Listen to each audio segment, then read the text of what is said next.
बंदहु गुरु पद पदुम परागा सुरचि सुभाष सरस अनुरागा। धनु राशि के जो जातक हैं, जुलाई 2024 में बहुत ही बड़ा परिवर्तन होने जा रहा है। शनि महाराज वक्री होने जा रहे हैं और चार ग्रह परिवर्तन होने जा रहे हैं। तो यहां पर क्या क्या परिवर्तन होने जा रहा है और क्या क्या आपको परिणाम मिलने जा रहा है, आपका शिक्षा कैसा रहेगा, आपका दाम्पत्य जीवन कैसा रहेगा, आपका प्रेम प्रसंग कैसा रहेगा, आपका स्वास्थ्य कैसा रहेगा, भाग्य आपका साथ देगा या नहीं देगा। शनि वक्री होने के बाद इनकी तीनों दृष्टियां क्या कर रही हैं, जो आपके पंचमेश हैं इनकी जो दृष्टि है, चौथी, सातवीं, आठवीं, ये आपको क्या क्या परिणाम देने जा रहे हैं, एक एक करके सारी चर्चाएं मैं इस वीडियो में करूंगा। साथ ही साथ आपके लिए क्या खास उपाय है वो भी बताऊंगा। तो लास्ट तक आप इस वीडियो को ज़रूर देखिएगा। जय श्री महाकाल, मैं राहुल तिवारी आप सभी का आपका अपने इस चैनल में हृदय से स्वागत करता हूं। दोस्त, धनु राशि के जो जातक हैं, आपके जो स्वामी हैं वो है गुरु महाराज। चार ग्रह जो परिवर्तन होने जा रहे हैं, हम सर्वप्रथम उस पर चर्चा कर लेते हैं। 7 जुलाई को शुक्र महाराज जी कर्क राशि में परिवर्तन करने जा रहे हैं। 13 जुलाई को मंगल महाराज जी वृषभ राशि पे परिवर्तन करने जा रहे हैं और 16 जुलाई को सूर्य महाराज जी कर्क राशि में परिवर्तन करने जा रहे हैं। 19 जुलाई को बुध महाराज जी सिंह राशि में परिवर्तन करने जा रहे हैं। साथ ही साथ 30 जून से ही शनि महाराज वक्री होने जा रहे हैं। तो ये 4 ग्रहों का परिवर्तन और शनि महाराज की वक्री होने की अवस्था, तो कितना बड़ा परिवर्तन लेके आ रहे हैं हम उस पर भी चर्चा करेंगे। साथ ही साथ मैं ये भी बोलूँगा आपको, यदि आप हमारे चैनल पे नए हैं तो आप हमारे चैनल को ज्वाइन कर सकते हैं, सब्सक्राइब कर सकते हैं। और हमारा वीडियो जो भी आप सुनते हैं, देखते हैं, यदि आपको अच्छा लगता है तो आप हमें कमेंट करके बता सकते हैं। अपनी समस्या जो है वो भी आप हमसे पूछ सकते हैं। और यदि कमेंट में कोई आपसे पैसे का डिमांड करे तो कृपया करके किसी को भी एक पैसा मत दीजिएगा। पहले आप हमसे संपर्क कर लीजिएगा, उसके बाद ही किसी को कुछ भी पैसा दीजिएगा। मैं फ्री ऑफ कॉस्ट सबकी सेवा करता हूं। जिससे बात करनी होती है मैं उससे स्वयं उसका नंबर लेके बात करता हूं और उसे फ्री में जो भी सलाह देनी होती है फ्री में देता हूं, 1 भी रुपये चार्ज नहीं लेता हूं। इसलिए यदि आपको कुछ पूछना है तो आप हमसे फ्री में पूछ सकते हैं, कोई चार्ज नहीं है। सर्वप्रथम हम बात कर लेते हैं जो आपके कुंडली की नवमांश की स्थिति है, कौन सा ग्रह कुंडली के किस भाव में विद्यमान है, कहां पे बैठा हुआ है। कुंडली का जो तृतीय भाव है, जहां से आपका साहस देखा जाता है, पराक्रम देखा जाता है, उस जगह पर शनि महाराज जी विद्यमान है। कुंडली का जो चतुर्थ भाव है, जो आपके माता का सुख का होता है, भूमि का होता है, मकान का होता है, ऐश्वर्य का होता है, वहां पर राहु महाराज जी विद्यमान है। कुंडली का जो पंचम भाव है, जहां से आपका शिक्षा, प्रेम प्रसंग, पुत्र का योग देखा जाता है, वहां पे मंगल महाराज जी विद्यमान हैं। कुंडली का जो छठा भाव है, जहां से आपका ऋण, रोग और शत्रु देखे जाते हैं, वहां पे गुरु महाराज जी विद्यमान हैं जो आपके स्वामी हैं। कुंडली का जो अष्टम भाव है, वहां पे सूर्य महाराज और शुक्र महाराज जी विराजमान है, जहां से आपका दाम्पत्य जीवन और स्त्री का पक्ष देखा जाता है, व्यापार देखा जाता है। कुंडली का जो अष्टम भाव है, वहां पे बुध महाराज जी विद्यमान है। अष्टम भाव जहां से आपके मृत्यु के कारण रोग, व्याधा और साथ ही साथ रहस्य देखे जाते हैं, जहां से आपका सुख देखा जाता है, आनंद देखा जाता है, जहां से आपकी अलौकिक शक्तियां देखी जाती है, उस जगह पर बुध महाराज जी विद्यमान है। कुंडली का जो दसम भाव है, जहां से आपके कर्म देखे जाते हैं, पिता का क्षेत्र देखा जाता है, राज्य देखा जाता है, उस जगह पर केतु महाराज जी विद्यमान है। तो ये आपके कुंडली की नवमांश की स्थिति है। अब हम सर्वप्रथम बात करते हैं कि आपका स्वास्थ्य कैसा रहेगा। आपके जो कारक देव हैं वो हैं स्वास्थ्य के गुरु महाराज। गुरु महाराज इस समय कुंडली के छठे भाव में बैठे हैं, तो स्वास्थ्य आपका उतना ज्यादा अच्छा नहीं रहेगा।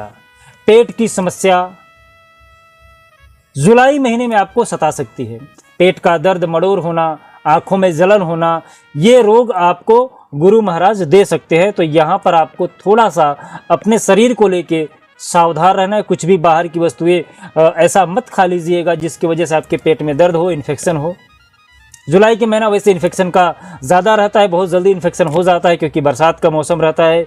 तो आप थोड़ा सा जो व्यंजन खा रहे हैं या कुछ भी आप लिक्विड ले रहे हैं तो थोड़ा सा देख के, जांच परख के फिर लीजिएगा। ऐसा ना हो कि आपको खाने के बाद समस्या का सामना करना पड़ जाए।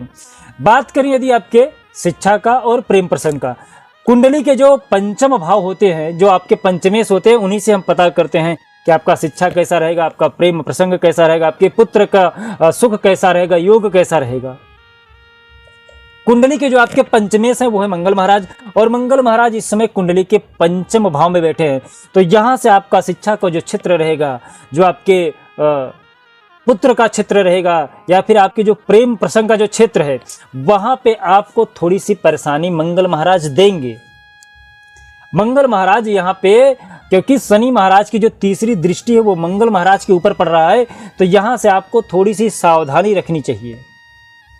यदि आपके जो पार्टनर है जिससे आप प्रेम प्रसंग करते हैं, मान लो अभी शादी नहीं हुई है, फिर भी आपका अफेयर चल रहा है, लव चल रहा है, आपका जो आपका रिलेशन है उसमें किसी भी तरीके का कोई विवाद न हो, आप इसको ज़रूर ध्यान रखिएगा। क्योंकि आपका जो जिद का स्वभाव है ना, कि मैं तो सही हूँ, मैंने तो ये बोल दिया तो भाई बोल दिया, ये जो आपकी प्रवृत्ति है ये आपको टेंशन दे सकती है, डिप्रेशन दे सकती है, समस्याएं दे सकते हैं। तो यहाँ पे आपको थोड़ा सा ध्यान रखने की आवश्यकता है, क्योंकि शनि महाराज की जो नीच की दृष्टि है, तीसरी दृष्टि, वो मंगल महाराज के ऊपर पड़ रही है। तो यहाँ पर जो धनु राशि के जातक हैं, आपको मंगल को शांत करने की आवश्यकता है। साथ ही साथ बात करें यदि आपके दाम्पत्य जीवन का, दाम्पत्य जीवन के कारक देव हैं शुक्र महाराज, वो अपनी कुंडली के सप्तम भाव में बैठे हैं और यहीं से सातवीं दृष्टि से लग्न को देख रहे हैं। तो आपका जो दाम्पत्य जीवन है वो तो अच्छा रहेगा।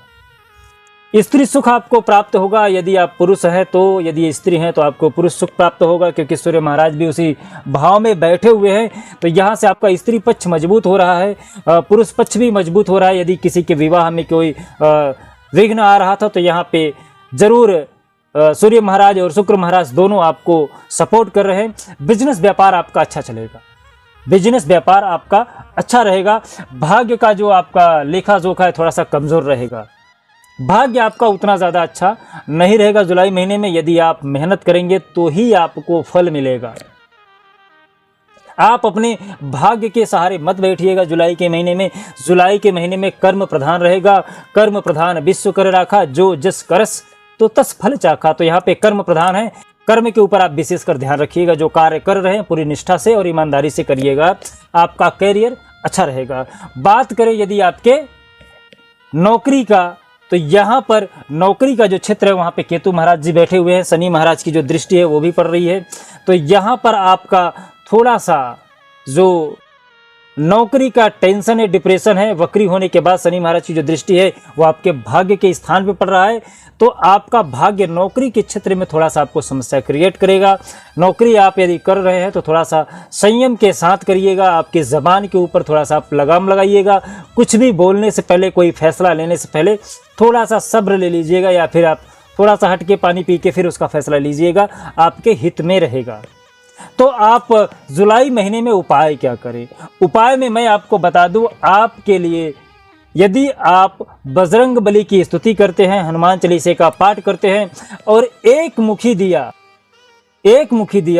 तुलसी के पेड़ के नीचे मंगलवार के दिन रखते हैं, मंगलवार के दिन तुलसी के पेड़ के नीचे दिए में एक मुखी दिया तुलसी जी को घी का दीपक आप अर्पण करिएगा। इससे आपके कुंडली के जितने भी अशुभ ग्रह हैं वो सब शांत हो जाएंगे। मात्र इतना करने से आपके जितने भी व्याधा है वो सब दूर हो जाएगा। यदि आपको और भी कुछ पूछना है तो आप हमें कमेंट करके पूछ सकते हैं। साथ ही साथ ये वीडियो कैसा लगा कमेंट करके जरूर बताइएगा। जय श्री महाकाल। आपका दिन शुभ हो, मंगल हो, स्वस्थ रहे, मस्त रहे।